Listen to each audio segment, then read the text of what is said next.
So, these are the alloys I've bought. These ones are off an RS5. The ET is 28 if I'm right. They're 9JY. So we've got 275 30 20s. They're 20 inch.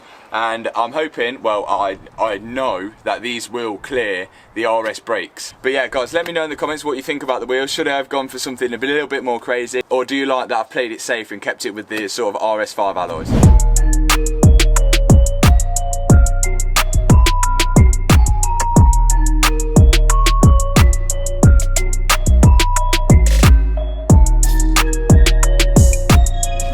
So yes, they fit over the brakes quite nicely. I think now the car is still really high at the minute because we've not taken the handbrake off. But before that, I want to address a few things about these wheels and tyres that you may have noticed when I've been putting them on. One of them being the condition of the alloys. Now, the alloys, obviously you guys may have spotted it already, that there's a few curb marks, there's some dings, there's some scrapes, all on the alloys. That is because I bought these alloys for £400. That is like ridiculously cheap for a set of 20-inch alloys. And also the tyres as well. Obviously I know that these tyres are, well, rubbish really. For an Audi S5 we want to be running good tyres, front and rear, obviously being four-wheel drive, having as much power as it has. We need some decent tyres. So before you guys start absolutely killing me in the comments saying you're running, I don't even know what tyres they are on there, we will be changing them in the future. But as for the alloys, we're going to be fully refurbing them, acid dipping them, and completely changing the colour of the alloys as well. So guys, in this part of the video, which is just speeded up to my right hand side now, I'm actually talking about how I actually bought fake NGK spark plugs for the S5. I didn't put it in this video because I thought I was rambling on way too much, but it will be on my Instagram or Facebook if you want to check them out. Yes, and this part is where I actually use a torque wrench to tighten up my spark plugs. So let's carry on with the rest of the video. Okay guys, let's get this thing started up and take the handbrake off so we can see the true height, see how it sits on the 20-inch, see how it runs with the real spark plugs and the service as well. Hopefully we get to take it for a drive as well.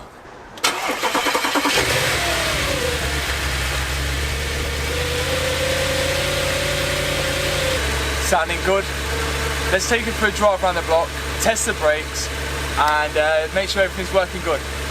So this is actually the first time, well no, this is the third time actually driving this car. So let's go. Before we go, I'd like to mention EasySkinz. If you're new to the channel, then you wouldn't know that EasySkinz is the long-term sponsor of the channel. I've given mine an easy skin of red carbon. But yeah, make sure you go check out EasySkinz. The link is in the description. It is definitely in need of a gearbox service, which I was a bit reluctant to do on my driveway just because I can't get the car very high. So I do want to do that, and I probably will take it to Mallory Performance and they will be doing a gearbox service on it because it's something that definitely needs doing. It drives 10 times better after the service. I mean, it's just in drive, but the pickup is so much better. And before, when I put my foot down, it knocked on the way back, and I think those front suspension arms have definitely cleared that up. It feels a lot nicer in the corners, but the one thing I will say is the tracking is completely off. The car is going straight, but the steering wheel is going to the right. That is potentially to do with all them bushes. I mean, maybe the guy got it tracked when the bushes were knackered, hence the tyre wear on the old tyres. But the noise of this thing, let's just pop it into sport.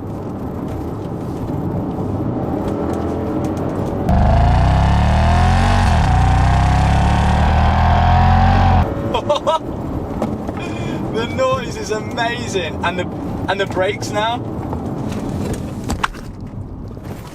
The brakes are good. Let's park this up somewhere, and I'll give you a little walk round, and we'll tell you what we've found out about this S5.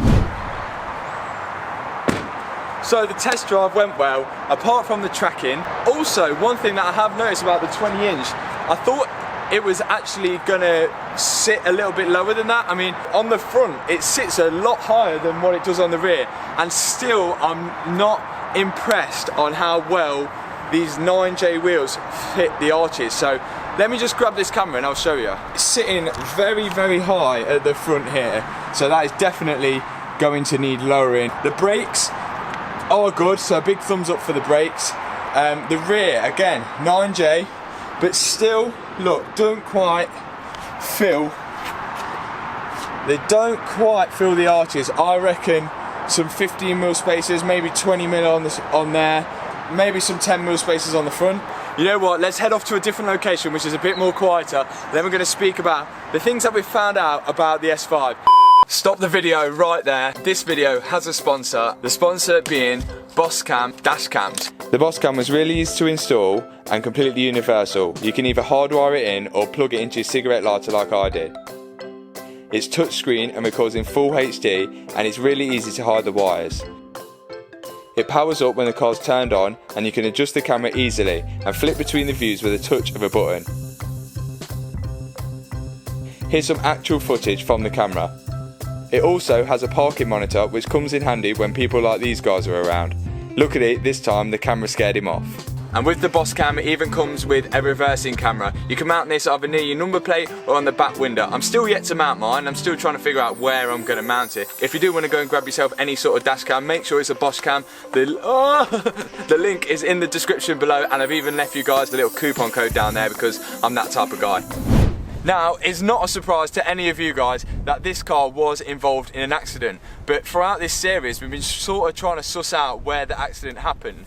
Now, in the first video I've shown you guys that the front splitter is actually missing off the bumper, the under tray's missing, and there's a damage to the arch lining when we took the wheels off to fit the suspension arms. And also the car device says there's been a collision on the front and the airbag on the steering wheel has gone off. So I just assumed that the collision was from the front. Now this is not the case, this is not why it was written off.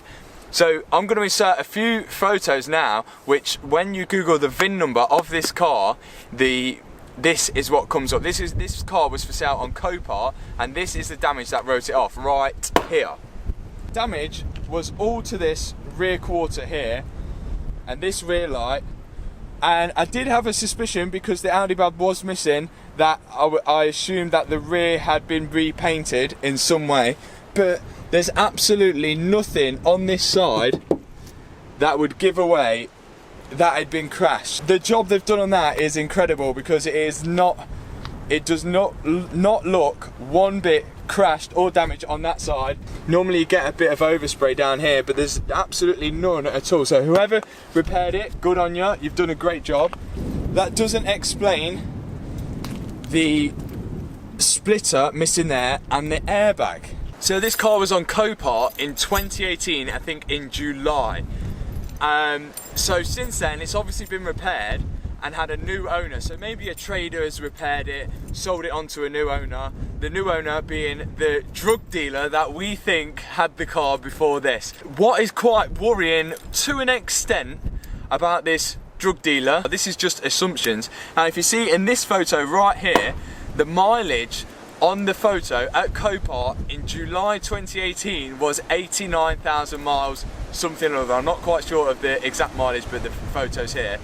Now the mileage on the car right now is 88,000 miles. So for sure, it has definitely been clocked back. So here's my theory. Someone bought it, fixed it, they sold it with 89,000 miles on, because all the MOT mileage does line up with each year. The person he sold it to, not very law abiding. I think between 2018 and 2019, he has probably racked up probably just over 100,000 miles. I'm going on worst case scenario, but let's say he's racked up 30,000 miles, which would bring the mileage over to over 100,000 miles. So when he comes to trade it in, the car's not worth as much. One, because it's a category S write-off, and two, because the mileage is over 100,000. I think he's clocked it back before the MOT, back to 88,000, and then traded it in at the garage I bought it from.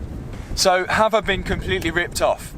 Well, the answer is no, because at the end of the day I've still got an Audi S5 4.2 V8 for £5,000, which runs and drives, and we're slowly on the way to fixing it.